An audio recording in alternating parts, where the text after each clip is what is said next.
Are you planning a trip to Japan in 2025? Hi, I'm Meg from Tokyo. In this video, I will share with you the top 10 new things to know before traveling to Japan. A lot has changed, and if you want to travel smart, save money, and avoid surprises, this video is for you. From the rising cost of food and taxis to new rules for climbing Mount Fuji and riding the Shinkansen, Japan is making big changes to how tourism works. The yen is getting stronger, dynamic pricing is becoming more common at theme parks, and the popular Japan Rail Pass isn't always the best deal anymore. But don't worry, there are new tools and tips that can make your trip a whole lot easier that I will share with you. We also offer private tours in Tokyo, Osaka, and Kyoto. If you are interested, please contact us through the link below. Alright, then let's go. Number 1. Trump administration's impact on travel to Japan. In 2024, a record 37 million people visited Japan. One big reason was the weekend, which made things like shopping, eating out, and hotels cheaper for visitors from other countries. This shift is largely due to new tariff measures introduced by the Trump administration. As the yen appreciates, travelers get fewer yen per dollar, making trips to Japan more expensive, especially for long stays or shopping. Additionally, tariffs may impact food prices. Ingredients like wheat imported from the US are becoming more costly, possibly raising prices for popular dishes such as ramen, gyoza, and okonomiyaki. To save money, travelers should monitor exchange rate trends and consider exchanging currency early before the yen strengthens further. Number 2. Shinkansen New Rules.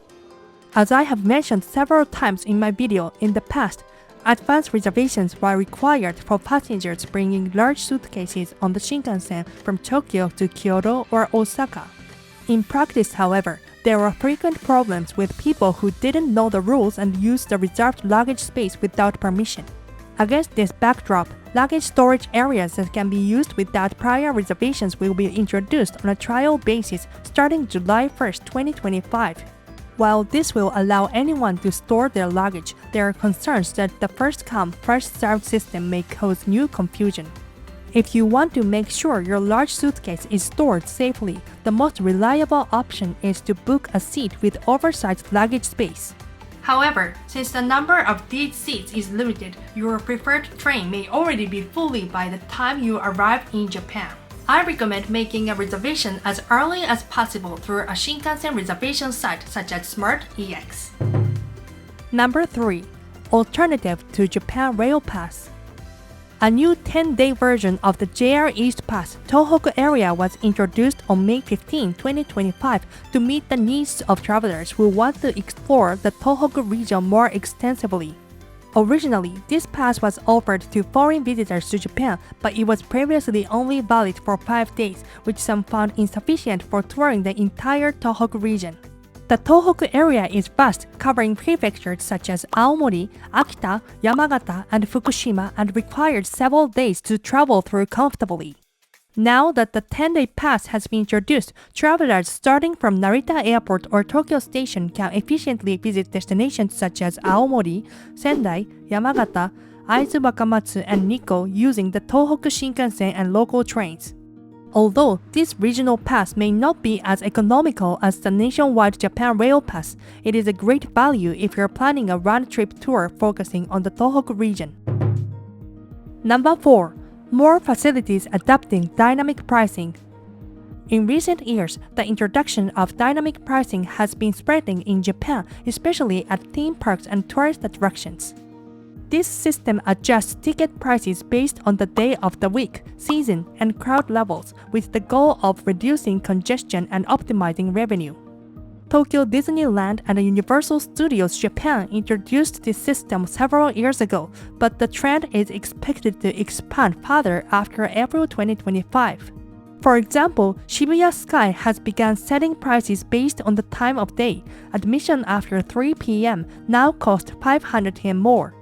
At Osaka Kansai Expo 2025, higher admission fees are set for days when large crowds are expected, with prices such as 7,500 yen on weekends, 6,000 yen on weekdays, and 3,700 yen at night. Many tourist facilities in Japan publish daily ticket prices on their official websites, so visitors are encouraged to check the pricing calendar and price list in advance before making a reservation. For foreign tourists, it is possible to enjoy these attractions more economically by carefully choosing the date and time of your visit. Number 5. Departure tax for foreigners. The departure tax is a 1,000 yen fee per person, Japanese or non-Japanese, charged when leaving Japan. It was introduced in 2019 and is currently used to promote tourism and improve tourism infrastructure. The tax is included in the price of airline tickets and doesn't need to be paid separately at the airport. As mentioned in past videos, there was previously a proposal to raise the departure tax to between 3,000 and 5,000 yen. More recently, however, Prime Minister Ishiba had stated that while he is opposed to increasing the tax for Japanese nationals, he is considering a review of the tax for foreign visitors. This is based on the idea that foreign tourists should also help support tourism-related financial resources alongside Japanese taxpayers. In fact, Japan's departure tax is considered low by international standards. Australia charges around 7,000 yen and the US about 3,500 yen. Because of this, there is a possibility that measures focusing on foreign travelers will be implemented in the future. Number 6. Serious cab shortage. Currently in Japan, there is a growing shortage of cabs, especially late at night. The can't find a cab situation is spreading not only in major urban centers, but also in regional cities. The reality is that the number of drivers has not kept pace with the recovery in tourism demand and increased mobility. In rural areas, it is not uncommon to call a cab and be told it will take more than 20 minutes or that all taxis have already been dispatched. Against this backdrop, the government partially lifted the ban on ride-sharing in April 2024. However, the impact has been limited. Drivers must register with the taxi company and fares are the same as those for regular cabs. This system is not a free or open form of ride-sharing. In effect, it functions more like a non-regular membership system within traditional taxi companies. This cautious approach is likely due to political reasons, as protecting certain interests has taken priority over making things more convenient. So, if you're traveling late at night or visiting rural areas, it's a good idea to book a taxi in advance or have a backup plan because it might be hard to find one on the spot. Number 7. Price hike of Japanese food. The price of rice has continued to rise in Japan. Rice prices have been increasing since around June of last year, and according to the Japanese government, the average price for 5 kilograms of rice currently sold in grocery stores has reached approximately 4,300 yen. This is more than double the price of about 2,100 yen during the same period the previous year. The reasons behind this are a combination of factors, including a decrease in harvest yields caused by climate change, as well as farmers' cooperative unions buying up rice and selling it at higher prices. Although the government has begun taking measures such as releasing stockpiled rice, no fundamental solution has been found yet. As a result, grocery stores have begun imposed purchase limits such as no more than 1 bag per person. In addition, although Japan has long been known for having relatively low prices for eating out compared to other developed countries, many restaurants have recently started raising their prices. Number 8. Dangers of free Wi-Fi. Have you ever worried about your online safety while traveling or using public Wi-Fi? Recently, some of my friends and relatives have been targeted by phishing scams in Japan or had their Facebook accounts hacked. In particular, public Wi-Fi can be quite risky. This video is brought to you in collaboration with NordVPN. If you want to browse the internet securely, check out the URL on the screen. I actually use it myself. Just open the app and with one tap, you're connected to the VPN. That means you can post on social media or upload videos with peace of mind, even at cafes around the city. Plus, while traveling in Japan, you may be able to access your home country's streaming content just like you would back home. Right now, you can get a huge discount with a 2-year plan plus 4 extra months free. If you sign up using the link below, you will get an exclusive discount. Now is the perfect time to try it. There's also a 30-day money-back guarantee, so you can test it out risk-free. Whether you're traveling or just going about your everyday life, NordVPN helps keep your internet connection safer than ever. Don't miss the chance to give it a try.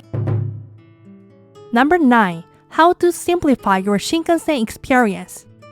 If you're traveling to Japan for the first time or planning a return trip and need to set up Suica again, here is something you will definitely want to know. Starting in March 2025, a new service called Welcome Suica Mobile will make riding the Shinkansen even easier. It will soon be possible to link your JR East train reservation, also known as the English version of Ekinet, directly to Welcome Suica Mobile. This feature is expected to launch around October 2025. Once available, it will allow you to book and board reserved seats on Shinkansen and limited express train using just your smartphone without needing to stop at the ticket counter. And here's the best part. When the system goes live, your Shinkansen e-ticket will automatically sync to your Welcome Suica Mobile. All you have to do is tap your phone at the gate, no paper ticket needed. It's a super convenient option if you want to get everything set up before your trip and skip the lines at ticket machines. Number 10. New rules for climbing Mount Fuji. During the summer climbing season, from July 1st to the end of September 2025, new climbing regulations will be in place on Mount Fuji. This period typically offers stable weather and attracts the highest number of climbers. To climb the mountain during this time, you will need to pay a toll of 4,000 yen per person in advance online. This fee helps cover safety measures and the maintenance of facilities like restrooms and mountain lodges. The new system applies to 4 climbing routes, the Yoshida route on the Yamanashi side, and the other 3 routes on the Shizuoka side. Reservations are already open and the number of climbers is limited to 4,000 per day for the Yoshida route. So, if you are planning to go on a popular date, it's best to book early.